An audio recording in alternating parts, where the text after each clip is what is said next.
चलिए दोस्तों, हम आप लोगों के बीच में राष्ट्रवाद क्या है हम बताएंगे। इससे चलिए, यहाँ जो है राष्ट्रवाद राष्ट्रवाद क्या है उसके बारे में हम लोग जानेंगे। राष्ट्रवाद के प्रति प्रेम और लगाव होना चाहिए। राष्ट्र का मतलब होता है देश। राष्ट्र का मतलब देश। देश के प्रति प्रेम लगाव होना बहुत ज़रूरी होती है। उसी को क्या कहते हैं? राष्ट्रवाद कहते हैं। राष्ट्रवाद क्या है? यानी राष्ट्रवाद के प्रति प्रेम होना चाहिए, लगाव होना चाहिए, जुड़ाव होना चाहिए। वो क्या कहलाता है? राष्ट्रवाद की भावना कहलाती है। राष्ट्रवाद के प्रति प्रेम और लगाव को भावना होती है।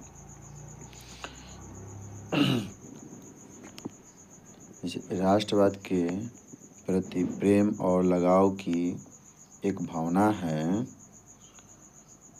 क्या है? भावना होना चाहिए। भावना यानी उसके अंदर प्रकट होना चाहिए।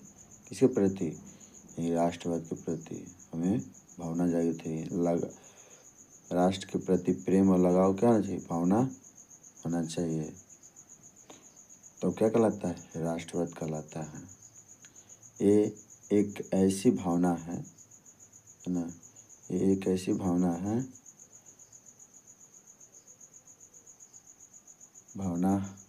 है जो किसी विशेष भौगोलिक, सांस्कृति या सामाजिक क्षेत्र में रहने वाले लोगों में एकता।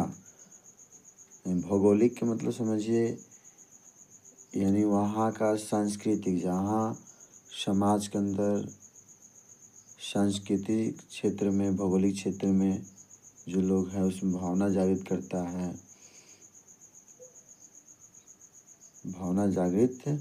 है।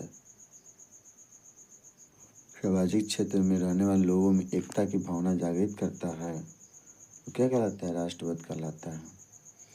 तो विशेष समझिए, यहाँ पर संस्कृति और सामाजिक क्षेत्र, ये विशेष करके है ना, इसके प्रति भौगोलिक होना चाहिए।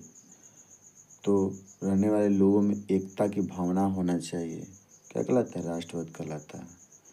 तो यहाँ पे आपने देख रहे हैं कि हमें समय में क्या दिख रहा है? एकता की भावना देख रहे हैं। एकता की भावना क्या कहलाता है? राष्ट्रवाद कहलाता है। हमें एकता की भावना ना होनी चाहिए, ताकि राष्ट्र के प्रति प्रेम और लगाव होनी चाहिए। चलिए दोस्तों, फिर जो है कि हम आपको बता दें। चलिए, यानी हमें यहाँ पर देखा जाए तो है ना, राष्ट्रवाद के प्रति प्रेम और लगाव की भावना, एकता की भावना किसी। फिर दूसरा क्वेश्चन देखेंगे कि प्रश्न है, मेरे चैनल को लाइक और सब्सक्राइब करना ना भूलेंगे। आइए, प्रश्न, मेजनी कौन था? मेजनी कौन था? चलिए आइए हम लोग देखते हैं उत्तर में, मेजनी कौन था। तो दोस्तों, मेजनी इटली के एक साहित्यकार थे। क्या थे? मेजनी साहित्यकार थे। साहित्य के मतलब होता है साहित्य। साहित्यकार का मतलब होता है साहित्य। और साहित्य का यानी आप समझ सकते हैं कि साहित्य जैसे कविता लिखते हैं या कहानी लिखते हैं, उसको साहित्यकार बोलते हैं, है ना। तो मेजनी क्या थे यहाँ पे? मेजनी साहित्यकार थे। चलिए, जो गणतांत्रिक विचार के समर्थक, जो गणतांत्रिक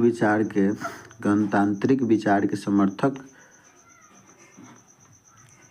और युग सेनापति था। यानी गणतांत्रिक विचार के मतलब होता है गणजोर तंत्र। यानी कि गणतांत्रिक का मतलब होता है गणजोर तंत्र, यानी कि वहाँ का समर्थक, यानी गणतंत्र के लोगों को समर्थन करते थे। यहाँ पे ये नहीं कि राजा की या प्रजा की बात किया जाता है। यानी गणतांत्रिक के मतलब लोगों के समर्थक, विचारक थे, योग्य थे और सेनापति थे। क्या थे? सेनापति। यानी गणतांत्रिक विचार के समर्थन करते ही थे तो, लेकिन ये क्या थे? योग्य भी थे ना। कौन? तो मेजनी थे। योग्य के मतलब लाइक, उसके योग्य लाइक क्या थे? सेनापति थे। तो सेनापति यानी सेना का वह समझिए कि मुख्य व्यक्ति थे। वो जैसे कि उसको इशारा दिया जाता था उस पर वो काम करते। कौन? सेनापति। सेनापति यानी कि उसको इशारा पर समझिए कि वो सेना पूरा उसका चलता था। उस सबके क्या थे? समर्थक और योग्य सेनापति थे। इटली के एकीकरण में मेजनी का महत्वपूर्ण योगदान था। समझे? तो इटली के एकीकरण मेजनी महत्वपूर्ण योगदान था इटली में। इटली कई छोटे छोटे राज्य में थे, लेकिन छोटे छोटे राज्य को मेजनी का इसलिए महत्वपूर्ण योगदान है कि सारी एकीकरण में यानी इकट्ठा करके इटली बनाया। अगर मान लिया जाए कि अगर इटली को अलग अलग खंडों में कर देते हैं तो क्या शक्तिशाली होती? नहीं होती। तो इसी कारण इटली जो है एकीकरण में मेजनी का महत्वपूर्ण योगदान था, क्योंकि यह एक जगह था। चलिए, इसमें उनमें व्यवहारिक गुण कम और आदर्शवादी गुण अधिक था। व्यवहारिक गुण कम और आदर्शवादी गुण अधिक था। तो व्यवहारिक गुण मतलब उनका जो था उनकी कमी थी। तो व्यवहारिक गुण कमी था, लेकिन आदर्शवादी गुण अधिक था। तो यहाँ पर देख रहे हैं कि व्यवहारिक गुण और आदर्शवादी गुण अधिक था। तो दोस्तों, व्यवहारिक गुण के मतलब हुआ यानी समाज में जो थे ना उनको व्यवहार उनका कम था। किनका? तो मेजनी का। चलिए, तो यहाँ जो बताया जा रहा है व्यवहारिक गुण के बारे में, आदर्शवादी गुण अधिक था उनका। चलिए दोस्तों, किसका? तो मेजनी का था। कहाँ? इटली में, है ना। तो मेरे दोस्तों, मेरे चैनल को लाइक और सब्सक्राइब करना ना भूलिएगा और इसको अधिक से अधिक शेयर कीजिए। मेरा एक जय मां शारदा दास कोचिंग सेंटर है जो वर्ग 5 से लेकर तो पढ़ाया जाता है। इको इंस्टीट्यूट के नाम से यह चैनल चलती है। इस चैनल को लाइक और सब्सक्राइब करना ना भूलिएगा। इको इंस्टीट्यूट सर्च कीजिए। चलिए दोस्तों, आप इसको लाइक और कमेंट करना ना भूलिएगा।